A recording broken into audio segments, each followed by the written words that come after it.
تدریس سے اردو میں زبان کے خوبصورت استعمال کے لیے دو بنیادی ہنر سکھائے جاتے ہیں۔ پہلا، قطرے کو سمندر بنا دینا یعنی تشریح، چاہے شعر کی ہو یا نثر پارے کی، اور دوسرا، دریا کو کوزے میں بند کرنا، چاہے خلاصہ ہو یا تلخیص نگاری۔ تلخیص نگاری کا الگ سے ایک سوال بھی پوچھا جاتا ہے، اور ہمارا آج کا ہدف بھی تلخیص نگاری ہے، جو امتحان سے ہٹ کر بھی فی زمانہ ایک نایاب فن ہے۔ آئیے بات آغاز کرتے ہیں۔ تلخیص کا مطلب ہے تفصیل کا خلاصہ کرنا، اسے خالص اور پاک صاف کر دینا، غیر ضروری تفصیلات کو نکال کر اسے ایسے مختصر کرنا کہ اصل بات سامنے آ جائے اور دریا کوزے میں بند ہو جائے۔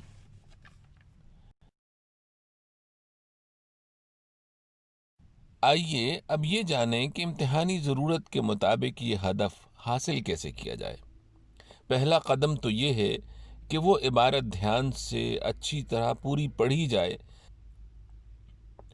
تاکہ عبارت کا اصل مفہوم گرفت میں آ جائے۔ پھر حافظے پر ہی بھروسہ نہ کیا جائے، بلکہ اہم نکات الگ سے لکھ لیے جائیں۔ اب ان نکات کی روشنی میں جو عبارت تلخیص کی صورت میں لکھی جائے، اس کا بیان سادہ ہو، اس میں اپنی طرف سے وضاحت کے لیے بھی کچھ شامل نہ کیا جائے۔ بہتر صورت تو یہ ہے کہ عبارت کے الفاظ گنے ہوئے ہوں اور ان کا ایک تہائی معلوم ہو، کیونکہ تلخیص اصل عبارت کا ایک تہائی ہوتی ہے۔ یہ ہدف عین نظر کے سامنے رہے۔ اس مرحلے کے بعد اس تلخیص کا عنوان تجویز کیا جائے، جس کے لیے الگ سے امتحان میں کم و بیش 3 نمبر ہوتے ہیں۔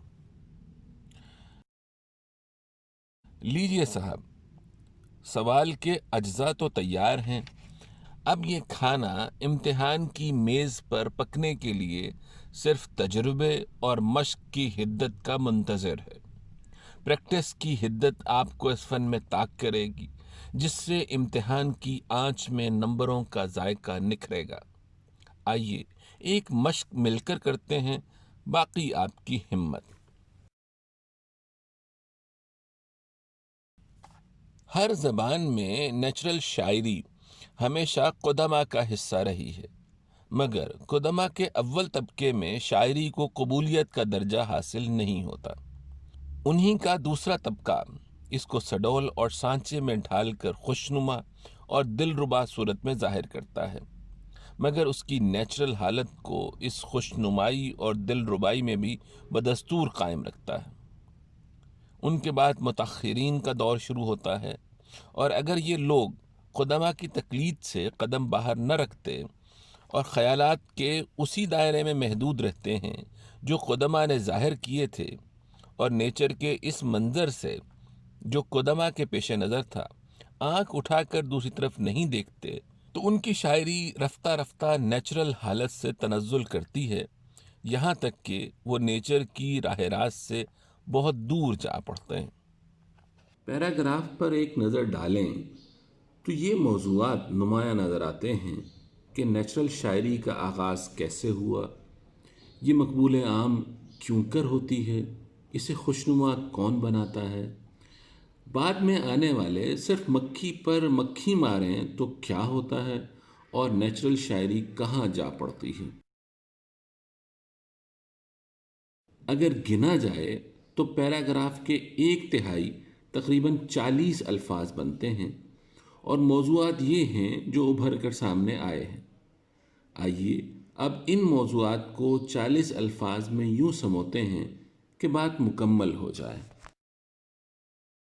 ہر زبان کے قدماء نیچرل شاعری آغاز کرتے ہیں جو قبول عام حاصل نہیں کر پاتی۔ دوسرا طبقہ اس کی اصل حالت برقرار رکھتے ہوئے اسے خوشنما اور مقبول بناتا ہے۔ پھر متاخرین اگر تقلید محض سے کام لیں تو نیچر سے دور جا پڑتے ہیں۔ تلخیص کے یہ 2 سے 4 عنوانات ہو سکتے ہیں۔ انتخاب کا حق ہم آپ کے لیے چھوڑتے ہیں جو مزاج یار میں آئے، اور اگلی ملاقات تک فی امان اللہ۔